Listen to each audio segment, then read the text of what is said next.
Ministri i Mbrojtjes Piro Vëngu ka zhvilluar një takim të rëndësishëm me homologun italian Guido Crosetto në kuadër të samitit të parë ndërqeveritar mes Shqipërisë dhe Italisë në Rom. Në fokus të bisedimeve ka qenë thellimi i bashkëpunimit strategjik në fushën e mbrojtjes dhe sigurisë, i cili pritet të marrë një shtysë të re me nënshkrimin e marrëveshjes së bashkëpunimit dypalësh. Mbledhja e dy qeverive në Rom është ndoshta mbledhja e parë e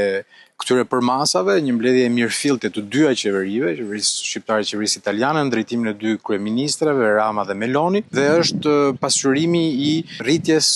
dhe dinamikës së marrëdhënieve dypalëshe gjatë gjithë periudhës së viteve të fundit, qoftë në rrafshin e investimeve italiane në vendin tonë, qoftë në rrafshin e bashkëpunimit ushtarak apo të mbrojtjes civile. Nga 16 marrëveshje që nënshkruajmë sot, 8 prej tyre janë të fushës së mbrojtjes, industrisë ushtarake dhe të mbrojtjes civile.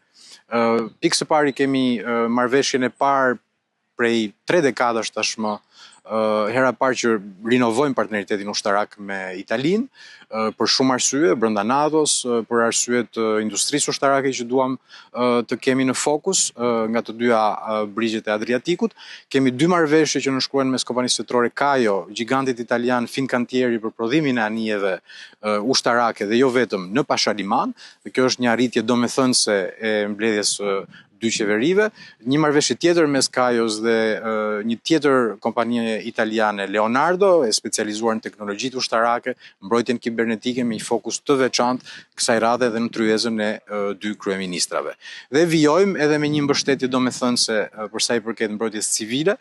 Mbrojtja civile shqiptare ka pasur një bashkëpunim do të thoja të shkëlqyer me mbrojtjen civile italiane, dhe këtë partneritet duam të çojmë në një nivel akoma më të lartë për krijimin e të gjitha sistemeve të paralajmërimit të hershëm, të stërvitjes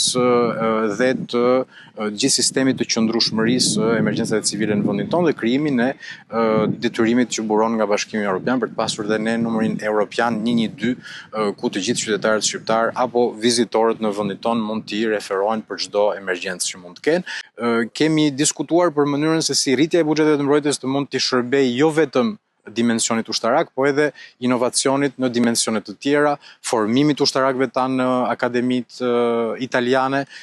investimet, siç e thash, të kompanive italiane në vendin tonë. Vëngu tha se ky bashkëpunim konfirmon një tjetër kapitull të pasur të partneritetit transadriatik me vizione dhe interesa të përbashkëta mbi sfidat e sigurisë në kontinentin tonë.